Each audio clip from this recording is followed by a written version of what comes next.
नमस्कार, मैं रामेश्वर सुतार अपने चैनल पर आपका स्वागत करती हूँ। मैं आपको अपने चैनल पर हिंदी विषय के बारे में व्याख्यान बताऊंगी। हिंदी विषय में प्रारंभ से लेकर कंपटीशन लेवल तक की हिंदी आपको बताई जाएगी। अब हिंदी है क्या? हिंदी एक भाषा है। अब आप पूछेंगे भाषा क्या होती है? भाषा जो होती है हमारे मन में आने वाले विचारों की अभिव्यक्ति होती है, जिसको व्यक्ति लिखकर या बोलकर दूसरे के सामने व्यक्त करता है। अब लिखकर या बोलकर भाषा मन में आने वाली अभिव्यक्ति, विचार, अभिव्यक्ति, ये कैसी अभिव्यक्ति है? जैसे आप किसी को कुछ बताना चाहते हैं और उसको कैसे बताएं, या आप अंगुलियों के माध्यम से उसको इशारे करके बताएंगे, या आँख के इशारे से बताएंगे, या बोल कर बताएंगे। जब हम बोल कर बताते हैं तो वह भाषा हो जाती है, और जब हम लिख कर बताते हैं तो भी वह भाषा हो जाती है, लेकिन उसके लिए संकेत होना जरूरी है। जैसे आप चित्र बना के बताएंगे तो भी एक संकेत है। भाषा दो प्रकार की होती है, मौखिक और लिखित। और भाषाओं के बारे में आपको पता ही है, हमारे विश्व में हिंदी, इंग्लिश, फ्रांस, चाइनीज, अनेक प्रकार की भाषाएं बोली जाती है। अब भाषा को लिखने के लिए सबसे पहले हमें लिपि का उपयोग करना पड़ता है। एक बात आप नोटिस कीजिए, हिंदी विश्व में बोली जाने वाली भाषाओं में से एक है, लेकिन भारत की कोई राष्ट्रभाषा नहीं है। भारत की राजभाषा हिंदी है, क्योंकि सरकारी काम जितने भी हो वो करने के लिए हिंदी का उपयोग किया जाता है। इसलिए हिंदी सीखनी, कोई भी भाषा हो सीखनी हमारे लिए बहुत ही जरूरी है। भाषा बोल के तो हम बता सकते हैं, लेकिन लिखने के लिए हमें एक लिपि चाहिए। लिपि, किसी भी भाषा को लिखने के लिए जो संकेत काम में लिए जाते हैं उनको लिपि कहते हैं। जैसे चीन की भाषा को लिखने के लिए किसी भी चित्र या आकृति का उपयोग किया जाता है, वैसे ही हिंदी को लिखने के लिए देवनागरी लिपि का उपयोग किया जाता है। चीन की भाषा जो लिखते हैं वहाँ पे लोग क्या करते हैं कि आकृति बनाते हैं, किसी पक्षी की आकृति बना दी, किसी पेड़ की आकृति बना दी, अब उसको लिख देते हैं। लिखने पर हम उसको भाषा रूप में उच्चारण करते हैं। जैसे हिंदी में देवनागरी लिपि में हम अ, आ, ई बोलते हैं, वैसा ही हम लिखते हैं। अब लिखने के लिए सबसे पहले जरूरी क्या होती है? भाषा की सबसे छोटी इकाई। लिखने, हम समाज में रहते हैं, हम एक दूसरे से वार्तालाप करते हैं, संपर्क बनाते हैं। हम समाज में संपर्क कैसे बनाते हैं? समाज में परिवार रहते हैं, व्यक्ति रहते हैं, एक दूसरे को बोलकर बताते हैं। लेकिन बोलने के लिए भी कुछ छोटी से छोटी एक इकाई होनी चाहिए ना। उस इकाई में सबसे छोटी इकाई है वर्णमाला। कोई भी भाषा लिखने के लिए छोटी से छोटी इकाई जिसे विभाजित नहीं किया जा सके उसे वर्ण कहते हैं। जैसे अ है, अ को आप तोड़ नहीं सकते ना। आ को भी आप मात्रा लग जाती है, लेकिन क, ख, ग, ग, ड, इसको आप क्या तोड़ेंगे? नहीं तोड़ सकते ना, इसलिए वो विभाजित नहीं की जा सकती है। अब हिंदी वर्णमाला में 11 स्वर होते हैं और 33 व्यंजन होते हैं। कितने स्वर होते हैं? 11 स्वर और 33 व्यंजन। स्वर जिन वर्णों का उच्चारण करते समय श्वास, कंठ, तालु आदि स्थानों से बिना रुके हुए निकलती है, उन्हें स्वर कहा जाता है। यानी स्वर बोलते समय कहीं से भी हमारे जो आवाज है वो अटकती नहीं है। जैसे सांस से आ, ई, उ, ए, आई, ओ, औ। अब इसमें हमारा न तो कंठ लगा है न ही तालु लगा है, केवल श्वास का आदान प्रदान होता है, इसलिए उसको हम स्वर कहते हैं। स्वर कौन कौन से हैं? अ, आ, ई, उ, री, ए, आई, ओ, औ, अंग, अह। अब व्यंजन जिन वर्णों का उच्चारण करते समय श्वास, कंठ, तालु आदि स्थानों से रुककर निकलती है, उन्हें व्यंजन क्या कहा जाता है। अब देखिए कंठ और तालु से कैसे रुकती है। जैसे आप क बोलोगे, ख बोलोगे, ग बोलोगे, घ बोलोगे, इनको बोलते समय आपका कंठ तालु से लगेगा या सांस को जोर से बाहर निकालना पड़ेगा, इसलिए इसको कहते हैं व्यंजन। अब व्यंजन कौन कौन से हैं? क, ख, ग, घ, ड़, च, छ, ज, न, त, ठ, द, ढ, न, त, थ, द, ध, न, प, फ, ब, भ, म, य, र, ल, व, स, श, ह, श, त्र, ज्ञ और स्र। अब वर्ण तो हम सीख चुके हैं। अब इन वर्णों को मिला के हम एक शब्द बनाते हैं, यानी शब्द का कोई ना कोई अर्थ निकलना चाहिए। शब्द की परिभाषा क्या हो गई? एक या एक से अधिक वर्णों से बने सार्थक ध्वनि समूह को शब्द कहते हैं। यानी उसका सार्थक कोई अर्थ निकलना चाहिए, ऐसे ही कोई शब्द नहीं बनता है। जैसे आपने कुछ भी लिख दिया, नहीं, आपने एक लिखा, उसका मतलब एक हुआ, तो उसका एक सार्थक अर्थ निकला। आपने पक लिख दिया, अब पक का कोई मतलब नहीं होता है, लेकिन आपने एक लिखा, आपने अनेक लिखा, तो लिखते समय उसका कोई न कोई अर्थ निकला। शब्द कितने प्रकार के होते हैं? शब्दों के भेद।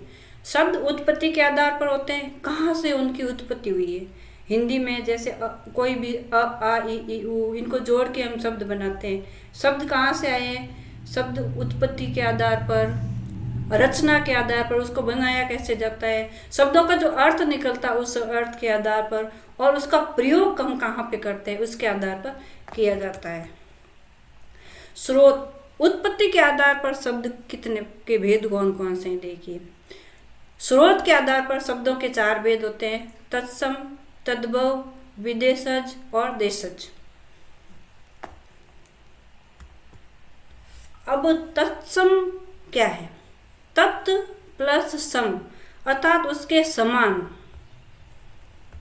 जो शब्द संस्कृत भाषा मूल भाषा से ज्यों के त्यों हिंदी में आ गए हैं वे तत्सम कहलाते हैं। अब संस्कृत भाषा में जो भी शब्द हैं उनको हम हिंदी में वैसा लिख लेते हैं, वो तत्सम होते हैं। आपको कुछ भी याद नहीं रखना है, जो भी संस्कृत वाक्य आ गए, संस्कृत शब्द आ गए, वो तत्सम है।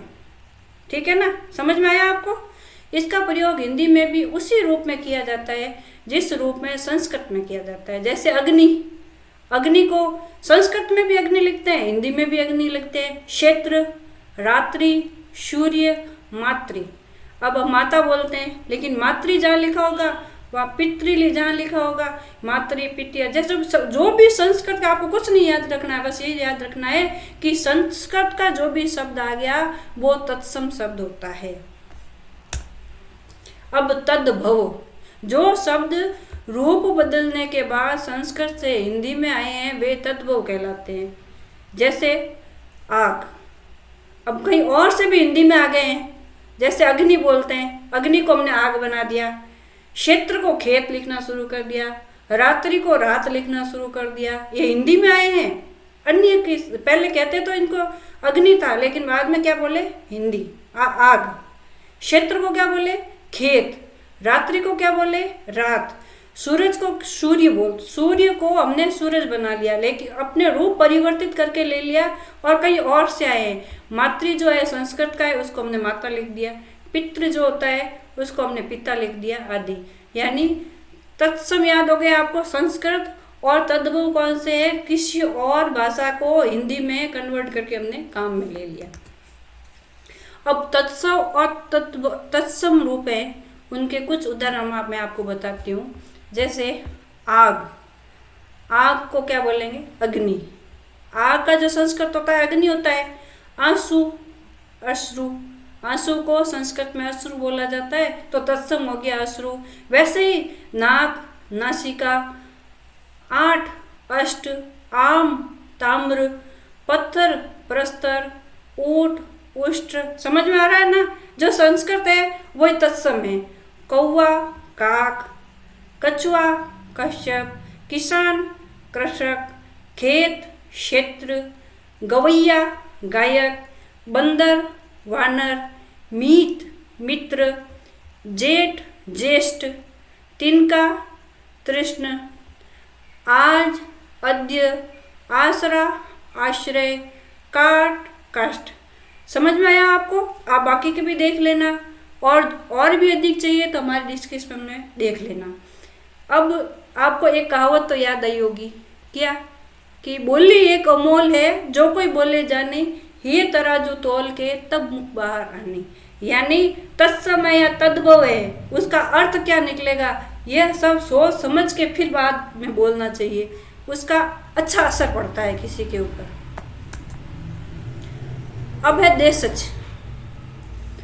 देशज शब्द वो होते हैं जो शब्द क्षेत्रीय प्रभाव के कारण परिस्थिति व आवश्यकताएं बनकर प्रचलित हो गए, वे देशज है। जैसे पगड़ी, अब कहीं का कोई और क्षेत्र का है, क्षेत्र में भाषा बोलना शुरू हो जाते हैं। पगड़ी, गाड़ी, ठेला, पेट, खटखटाना, पगड़ी, मणि, मेहरारू। अब पत्नी बोलते हैं लेकिन मेहरारू बोलना शुरू हो गया। ये देश से उत्पन्न हुए हैं। अब विदेशज, हमारे देश में उत्पन्न हुए वो देशज हो गए, और विदेशों से उत्पन्न हुए वो विदेशज हो गए। विदेशी जातियों के संपर्क से उनकी भाषाओं के बहुत से शब्द हिंदी में प्रयुक्त होने लगे हैं। ऐसे शब्द विदेशी अथवा विदेशज कहलाते हैं। है तो विदेशी लेकिन हमने अपनी भाषा में उपयोग ले लिया। अब स्कूल, हिंदी में क्या बोलते हैं? विद्यालय, लेकिन स्कूल का हमने ज्यों का त्यों उपयोग में ले लिया। अनार, आम, अब आम को हम हिंदी में कुछ और बोलते हैं, विदेशी भाषा का है लेकिन हम उसको आम ही बोलते हैं। कैंची, अचार, पुलिस, टेलीफोन। अब पुलिस हमें भी पता है इंग्लिश का है, टेलीफोन इंग्लिश का है, रिक्शा भी इंग्लिश का है जो कि बाहर से आया हुआ, लेकिन हम उसको हिंदी में भी उपयोग वैसे का, तैसे का, वैसा का, वैसा उपयोग में ले लेते हैं, वही विदेशज है। ऐसे कुछ विदेशी शब्दों की सूची नीचे दी जा रही है, आप देखना। जैसे अंग्रेजी से हमने क्या लिया है? कॉलेज, कॉलेज को हिंदी में भी कॉलेज बोलते हैं और इंग्लिश में भी कॉलेज बोलते हैं, इसलिए विदेशज हो गया।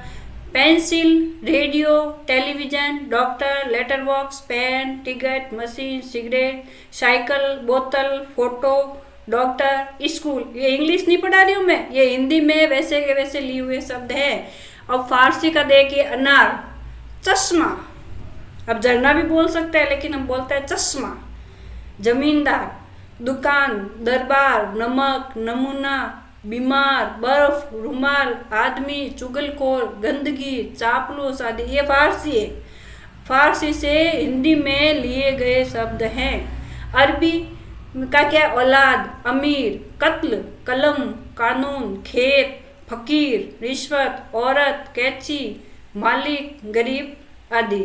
अब तुर्की से भी आए हुए शब्द है, विदेशज है ये। कौन से है? तुर्की, कैंची, चाकू, तोप, बारूद, लाश, दारोगा, बहादुर आदि।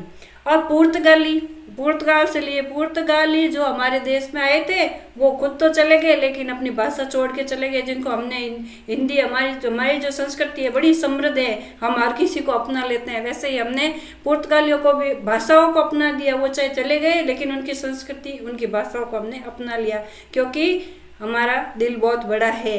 अचार पुर्तगाली है। आलपिन, कारतूस, गमला, चाबी, तिजोरी, तौलिया, फीता, साबुन, तंबाकू, कॉफ़ी, कमीज आदि। अब फ्रांसीसी, पुलिस, कार्टून, इंजीनियर, कर्फ्यू, बिगुल आदि। चीनी में तूफान, लीची, चाय, पटाखा। चाय तो आप पीते होंगे ना, दिन भर चाय चाय चाय चाय करते रहते हो, याद रखना ये भी विदेशज है। हिंदी में चाइनीज द्वारा दिया गया शब्द जो हमने वैसे के वैसे उपयोग में ले लिया है। यूनानी भाषा का टेलीफोन, टेलीग्राफ, एटम, डेल्टा आदि। अब जापानी भाषा का भी है। रिक्शा जब हम बोलते हैं ना, ये जापानी है, जापान से आया हुआ विदेशज शब्द है। डच का क्या हो गया? बम। बम सुना है ना, आजकल तो रोज सुनने को मिलता है, वही बम। वो बम कहाँ से आया है? विदेशज है, डच से आया हुआ है। अब व्युत्पत्ति के आधार पर शब्दों के भेद कौन कौन से, मतलब उत्पत्ति हुई उसके आधार पर शब्दों के भेद। शब्द कई प्रकार से बनते हैं। कुछ शब्द एक से अधिक शब्दों को जोड़कर बनाए जाते हैं। सभी शब्दों का अपना अर्थ होता है। एक शब्द जब एक दूसरे शब्द के साथ जुड़ता है तब वह भिन्न अर्थ देता है। रचना के आधार पर शब्दों के तीन भेद होते हैं। एक तो मूल शब्द, जैसे कहते हैं सर जो शब्द है वो ले लिया जाता है, जिसको रूढ़ भी बोलते हैं और मूल भी बोलते हैं। और दूसरा है यौगिक और तीसरा है योगारूढ़। रूढ़ या मूल शब्द कौन से होते हैं? वे शब्द जिनके खंड करने पर कोई अर्थ न निकलता हो तथा जो पूर्ण रूप से स्वतंत्र होते हैं। जिनको तोड़ दिया जाए शब्दों को, उसका कोई भी अर्थ नहीं निकलता है तो वह रूढ़ शब्द कहलाते हैं। जैसे कल, कल को आप तोड़ोगे क प्लस ल करोगे, लेकिन क और ल का कोई अलग अलग कोई अर्थ होता है? कोई भी अर्थ नहीं होता है। इनको तोड़ दिया जाए क और ल को तो कोई, लेकिन ये पूरा का पूरा कल लिखेंगे तब वो अखंडित शब्द है, ठीक है ना। इसका स्वतंत्र अलग अलग क और ल का कोई अर्थ नहीं है, दोनों को जोड़ते हैं तब कल बनता है, इसका अर्थ निकलता है। अब कपड़ा है, ठीक है ना। क को अलग कर दिया जाए और पड़ा को अलग कर दिया जाए, इसका क्या मतलब होता है? कोई मतलब नहीं। क प्लस प प्लस दा कर दो, इसका कोई अर्थ नहीं निकलता। इनको एक साथ जोड़ते हैं तभी इसका अर्थ निकलता है, इसको तोड़ नहीं सकते हैं, ये स्वतंत्र है। वैसे ही आदमी, आ प्लस द प्लस मी कर दो, अब इसको अलग अलग करने पर इसका कोई अर्थ नहीं निकलता है। घर है, घास है, पुस्तक है, घोड़ा है आदि। यौगिक शब्द, दो या दो से अधिक शब्दों के योग मेल से बनने वाले सार्थक शब्द यौगिक शब्द कहलाते हैं। अब इनके दो शब्द होते हैं जिनको जोड़ते हैं, देश धन भक्ति। देश भक्ति, ठीक है। देश का अपना स्वतंत्र अर्थ है, भक्ति का भी स्वतंत्र अर्थ है, और दोनों को जोड़ दिया जाए, धन कर दिया जाए, प्लस कर दिया जाए तो देश भक्ति होता है। देश भक्ति का अपना एक स्वतंत्र अर्थ होता है, देश का भी स्वतंत्र अर्थ होता है, भक्ति का भी स्वतंत्र अर्थ, यानी इनको तोड़ने पर भी अर्थ निकलता है और इनको जोड़ने पर भी अर्थ निकलता है। जैसे विद्या प्लस आलय, विद्या धन आलय विद्यालय। अब विद्या का भी अलग अर्थ होता है, आलय का भी अर्थ होता है, लेकिन इनको जोड़ने पर विद्यालय, इसका भी अलग से अर्थ होता है। योग रूढ़ शब्द, वे शब्द जो यौगिक तो होते हैं किंतु सामान्य अर्थ को न प्रकट कर किसी विशेष अर्थ को प्रकट करते हैं, योग रूढ़ कहलाते हैं। अब शब्द तो वैसे के वैसे है, लेकिन उसका अर्थ कुछ और निकलता है। जैसे हिमालय, पीताम्बर। अब पीताम्बर यानी पीला है जिसका अंबर, ठीक है ना, यानी पीले कपड़े कौन पहनता है? भगवान विष्णु। तो पीताम्बर, इसका कोई और अर्थ निकल रहा है। नीलकंठ, नीलकंठ पता है कौन है?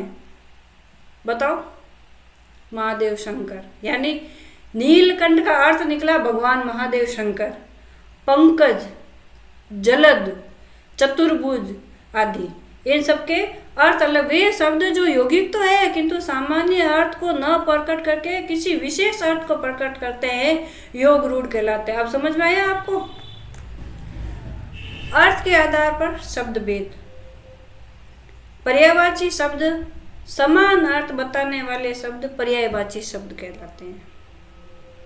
अब हमने शब्द अनेक प्रकार के होते हैं जो पर्यायवाची बताते हैं, अपने अनेक अर्थ होते हैं। एक ही शब्द होता है, उसके समान अर्थ वाले अनेक शब्द होते हैं, वो पर्यायवाची शब्द कहलाते हैं। वो आपको आगे विस्तृत रूप में हम आपको आगे बताएंगे। जैसे सूर्य है, सूर्य को हम क्या क्या बोलते हैं? रवि, भास्कर। तो उसका अर्थ सबका एक निकलता है, यानी सूर्य, लेकिन उसके अनेक अनेक समान अर्थ वाले शब्द होते हैं। विलोम शब्द, विपरीतार्थक शब्द, जो शब्द एक दूसरे के विपरीत अर्थ प्रकट करते हैं वे विलोम शब्द कहलाते हैं। जैसे दिन, रात, अच्छा, बुरा, एक दूसरे का विपरीत होता है, वो विलोम शब्द। ये भी आपको हम विस्तृत रूप में अगले लेसन में बताएंगे। समरूप विभिन्न भिन्नार्थक शब्द, वर्तनी में भी सूक्ष्म अंतर के कारण जो शब्द सुनने में एक जैसे लगते हैं परंतु भिन्न अर्थ देते हैं, वे समस्त भिन्नार्थक शब्द कहलाते हैं। यानी लिखने में तो एक जैसे लगते हैं हमको, लेकिन उसके अलग अलग अर्थ निकलते हैं, ठीक है। वाक्यांशों के लिए एक शब्द, जिन शब्दों को प्रयोग वाक्यांश अथवा अनेक शब्दों के स्थान पर किया जाता है, वाक्यांश के लिए एक शब्द अथवा अनेक शब्दों के लिए एक शब्द उपयोग में लिया जाता है। अनेकार्थी शब्द, जो शब्द एक से अधिक अर्थ देते हैं।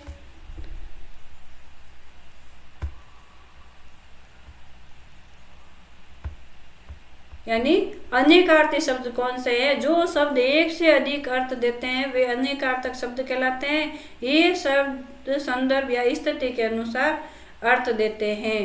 एकार्थक शब्द, जिन शब्दों का केवल एक ही अर्थ होता है उन्हें एकार्थक शब्द कहते हैं। प्रयोग के आधार पर शब्दों के भेद। प्रयोग के आधार पर शब्दों के निम्नलिखित दो भेद होते हैं, विकारी और अविकारी। विकारी शब्द कौन से होते हैं? जिन शब्दों का रूप परिवर्तन होता रहता है वे विकारी शब्द कहलाते हैं। जैसे कुत्ता, कुत्ते, कुत्तों, समझे? इनका रूप परिवर्तन हो गया। कुत्ता यानी एक ही कुत्ता है, कुत्ते यानी बहुत सारे, और सम्मान दे दिया तो कुत्तों हो गया, यानी बहुत सारे कुत्ते हो गए। समझ में आया? तो इनका रूप परिवर्तित होता रहता। शब्द तो वही है, मैं, मुझे, हमें, अच्छा, अच्छे, खाता है, खाती है, खाते हैं। समझ में आया? इनके रूप, शब्द तो वही है लेकिन रूप परिवर्तित हो गए हैं। इनमें संज्ञा, सर्वनाम, विशेषण, क्रिया विकारी शब्द है। समझे? अब है अविकारी शब्द। जिन शब्दों के रूप में कभी कोई परिवर्तन नहीं होता है वे अविकारी शब्द कहलाते हैं। जैसे किंतु। अब आप किंतु को कभी भी तोड़ मरोड़ कुछ भी नहीं सकते। कहीं पे भी किंतु लिखेंगे तो आप किंते नहीं कर सकते। आप उसको किंतु नहीं, केवल किंतु लिख सकते हैं, किंती नहीं लिख सकते। अब नित्य है, नित्य को आप नीति नहीं कर सकते, नित्यु नहीं कर सकते, लेकिन नित्य कहीं पे भी उपयोग करेंगे तो एक वचन, बहुवचन कहीं पे भी आप उपयोग में लेंगे तो वह नित्य ही होगा। और हे, अरे, ये जो विस्मय बोधक है इनको हमें वैसा का वैसा उपयोग में लेना पड़ता है। इसमें क्रिया, विशेषण, संबोधन वाचक, समुच्चय बोधक आदि, विस्मय आदि बोधक आदि होते हैं। यह आपको संज्ञा, सर्वनाम, विशेषण सबके बारे में आपको हमारे अगले व्याख्यान में बताया जाएगा। आप उसको जरूर देखना जिससे आपका ज्ञान बढ़े। और हमारा प्रयास तो हमेशा यही रहता है कि आप लोगों का ज्ञान बढ़े और हमारे पास जितना ज्ञान है उससे अधिक हम आपको प्रदान करने की कोशिश करेंगे। नमस्कार। Subscribe now and press the bell icon. Never miss an update.